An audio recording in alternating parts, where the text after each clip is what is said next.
किस टीम ने कब जीता वर्ल्ड कप, किसने बनाए कितने रन? फैसलाबाद का 9 साला मोहम्मद अयान क्रिकेट का चलता फिरता इंसाइक्लोपीडिया।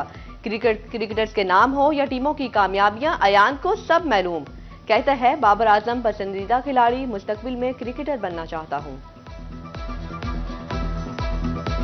तब आपको बताएं कि फैसलाबाद का 9 साला बच्चा मोहम्मद अयान क्रिकेट का इंसाइक्लोपीडिया बन गया।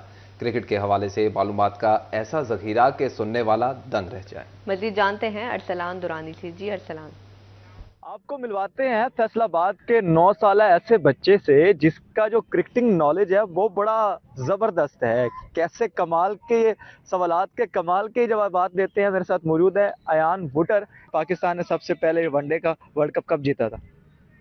1992 में। अच्छा, तो टी20 का कब जीता था? 2009 में कहाँ पर हुआ था?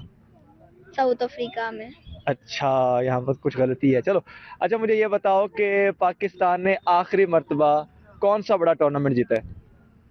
2009 का। उसके बाद? उसके बाद 2017 की चैंपियंस ये बड़ा शार्प है। भी 2017 की चैंपियंस ट्रॉफी कैप्टन कौन था उस वक्त? सरफराज अहमद। फखर जमान ने फाइनल में कितने स्कोर किए थे? 114।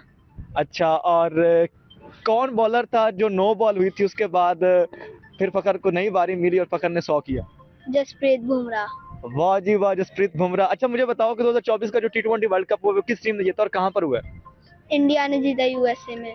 सब पता है इस बच्चे को और ये फैसलाबाद से ताल्लुक रखता है। मोहम्मद अयान बुटर इसका नाम है और क्रिकेट से मुतल्लिक कोई भी सवालात पाकिस्तान क्रिकेट के हो या फिर इंटरनेशनल क्रिकेट के हो तो फर जवाब देते हैं। ये जी मोहम्मद अयान है जो कि 9 साल इनकी उम्र है और क्रिकेट से मुतल्लिक कोई भी सवाल उसका फौरी जवाब देते हैं और बड़ा शार्प माइंडेड बच्चा है ये। जी अरसलान दुरानी अपडेट कर रहे थे, बहुत शुक्रिया आपका।